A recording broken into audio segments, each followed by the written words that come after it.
The first time Elias Crowe killed something, he was only 7, and it smiled at him as it died.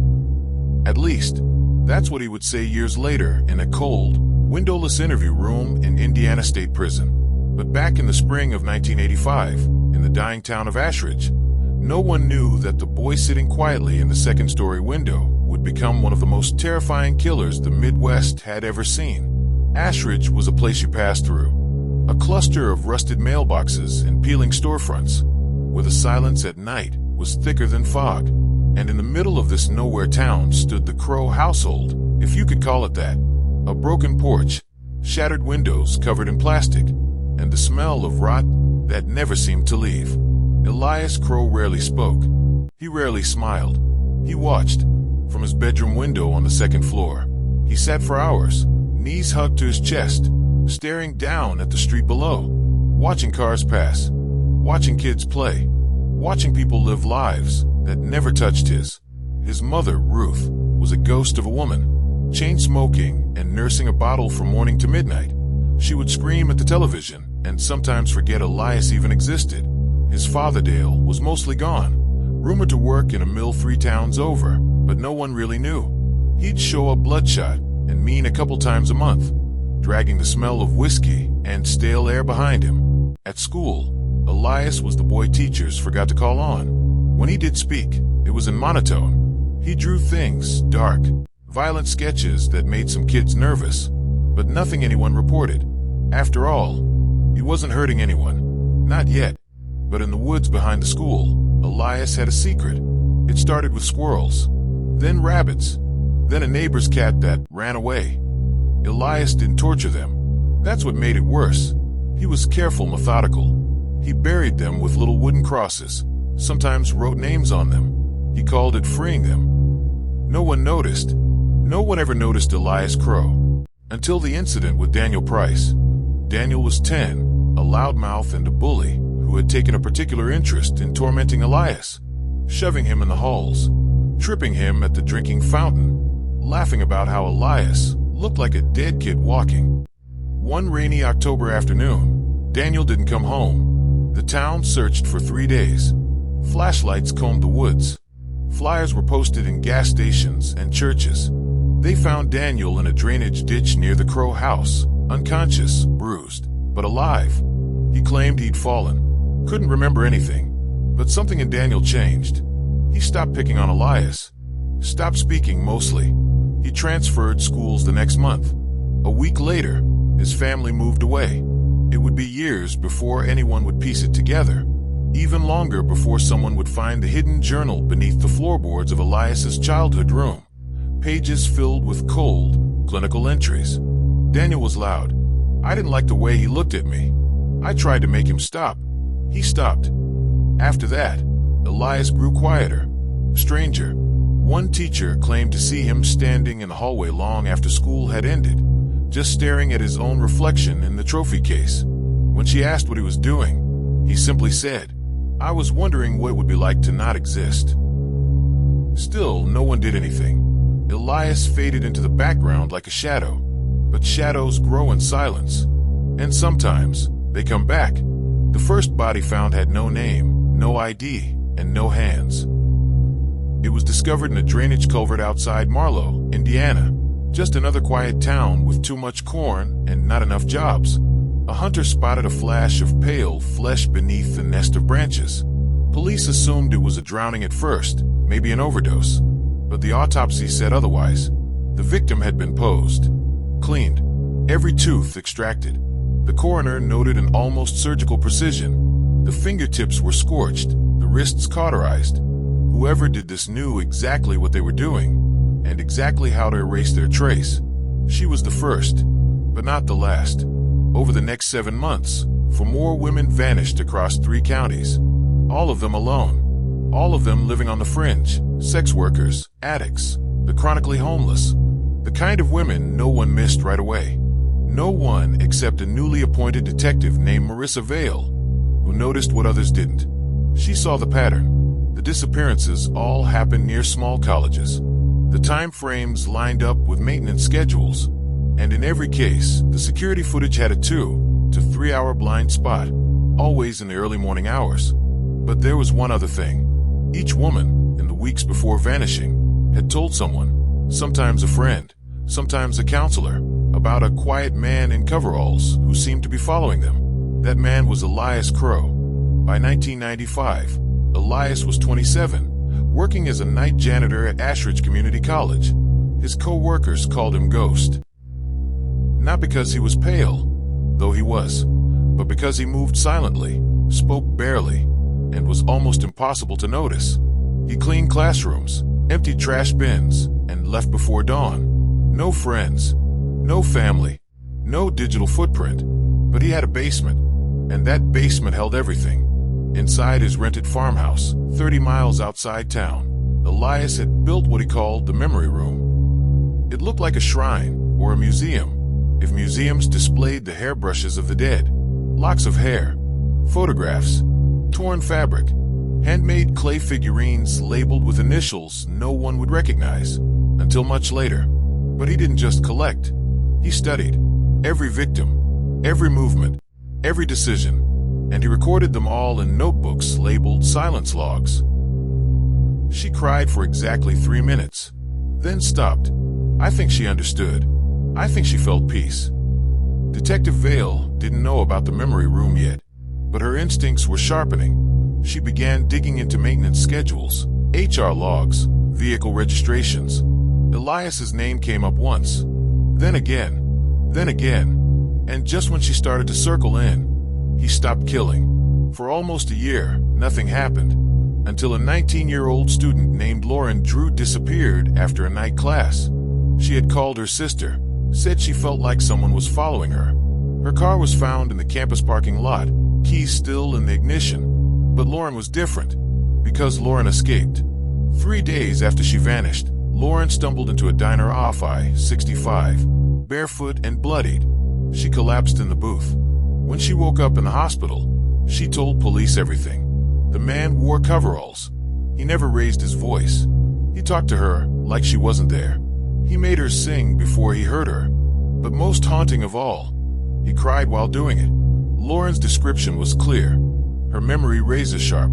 Police issued a sketch, and that night, Marissa Vale found her suspect, Elias Crowe, employed at the college for 6 years. No priors, no flags, just a quiet man with a perfect attendance record and a rented farmhouse no one had ever inspected. But when they arrived to arrest him, the house was empty. The basement stripped bare. No notebooks, no artifacts, just a single word, written in chalk on the floor. Listen, the memory room wasn't destroyed.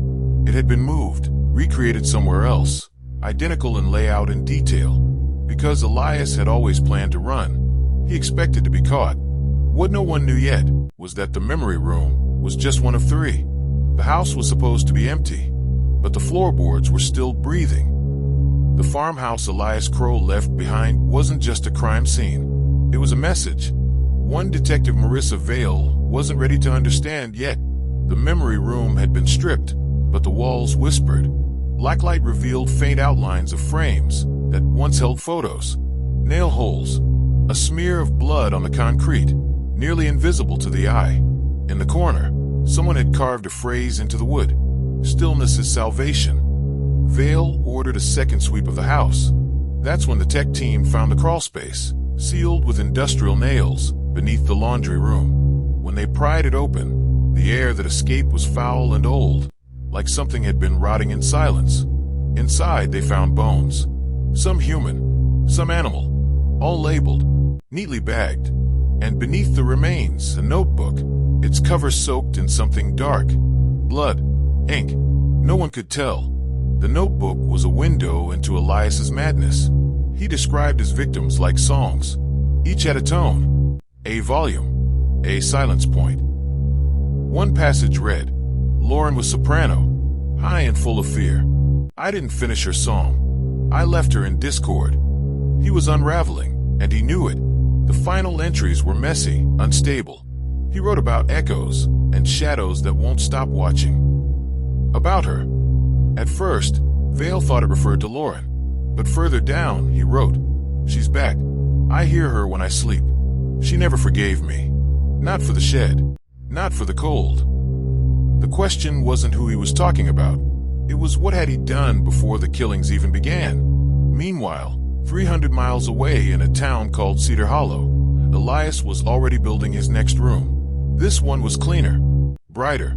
It looked like a child's playroom. Dolls lined the walls, a rocking horse in the corner. But the walls were soundproof. The floor was reinforced, and the ceiling had chains. This room wasn't for collecting. It was for remembering. Elias was spiraling. The hallucinations had returned, his mother's voice mostly, mocking him, accusing him. He began writing letters to people who no longer existed. Daniel Price, a childhood friend named Mark, who disappeared in 1989. His dead cat Molly. He wasn't hiding. He was regressing, becoming the boy in the window again. Back at the station, Vale was piecing together his timeline. Something didn't add up. There were gaps in the known murders. 2 years here, 3 months there. Too clean. Then she got a call from an old woman in Ashridge who claimed she used to live next to the Crows. She mentioned something that made Vale freeze. Elias had a sister, didn't he? Every file Vale had said Elias was an only child. But then the twist unraveled. There had been a girl, Anna Crowe, 2 years younger than Elias. She died in 1983. The death was ruled accidental. She fell into a frozen creek during winter. But there were no autopsy photos, no follow-up. The case was signed off by the town sheriff in less than 24 hours. Vale pulled the report. The file was disturbingly thin. One line stood out. Brother reported her missing, claimed she wandered off. Elias was 9. The very next day, Elias made a mistake. He abducted again, but this time, the victim wasn't alone. A boyfriend witnessed the attack, got a partial plate, and called it in. The car was traced to a rental company in Kentucky. Elias had used a fake ID, but security footage gave them his face. Vale was on a plane within hours. They found the cabin 2 days later. The girl was gone, but so was Elias. Inside, Vale found something worse than a body. She found a photo of Elias and Anna, 2 children, sitting beside a snowman, smiling. On the back, scrawled in red marker, she was the first, and I loved her the most. Anna Crowe didn't drown. Elias killed her, and his entire ritual, his obsession with silence, with control, with preserving moments, was born the day he realized the world would forget a girl like Anna unless he made them remember her and everyone he took. By the time Detective Vale met Elias Crowe, he had already imagined the conversation 1,000 times. In his mind, it always ended the same way. Her face frozen, her voice silent, her body still. But the real Detective Marissa Vale wasn't silent. She was methodical, relentless, and she was about to knock on the front door of a nightmare. After the Cedar Hollow cabin, the FBI formally stepped in. Elias Crowe was now labeled a mobile serial predator. His face added to a dozen watch lists. But he was still invisible, blending into empty towns, always 3 steps ahead. Vale wasn't buying it. He's not running, she told the task force. He's preparing. She pored over everything, school records, juvenile files, hospital admissions. She found a nurse's report from 1983. Elias was brought to the ER 2 days after Anna's death. Hypothermia, minor lacerations on his hands. When asked what happened, he'd said, "I tried to pull her out." But the water wasn't deep enough for a drowning, and Elias hadn't even been wet below the knees. There had been no struggle, just a perfectly still little girl in a red coat, lying beside a cracked patch of ice. The death was ruled accidental. The case closed. But it wasn't the end. It was the beginning. The visitor. Elias was working as a part-time groundskeeper under the name Eli Kearns at a private Christian academy in Ohio. He lived in a converted tool shed on the edge of campus. The principal thought he was simple but polite. The children never noticed him, just like always. But one child did. A girl named Josie, 8 years old, bright, curious, and completely unafraid of Elias. She began leaving little notes for him. Drawings of birds, flowers, stars. At first, he ignored them. Then he started saving them. Then he started writing back. "The world is loud. Thank you for the quiet things." For the first time in decades, Elias felt something, a thread of warmth, tangled and strange. And that scared him more than anything. That's when the hallucinations returned. Anna's voice, his mother's laughter. He began writing in his new silence log. The girl is too bright. She ruins the quiet.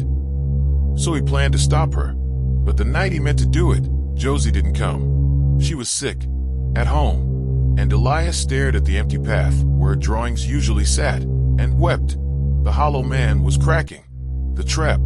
Detective Vale didn't just want to catch Elias. She wanted to understand him, to unmake him. She revisited the Ashridge house one final time. The crawl space had been emptied, but beneath it, a false wall. And behind that wall, tapes. Dozens of them. VHS. Labeled by year. Most were blank. But one, 1983, wasn't. It showed Elias and Anna in the woods. Playing. Laughing. Then an argument. Anna running. Elias chasing. Then the camera hits the ground. A long silence.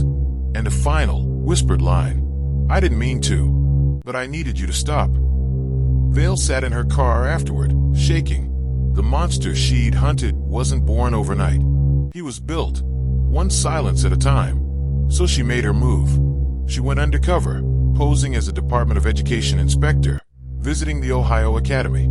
She met Elias. He offered to sweep the leaves outside her rental car. His eyes met hers for just a second too long. He knew. So did she. The vanishing again. The next day, Elias disappeared. Again. But this time, he left something behind. On Vale's car windshield, a Polaroid. It was her. Taken from across the parking lot. On the back. You talk too loud, Marissa.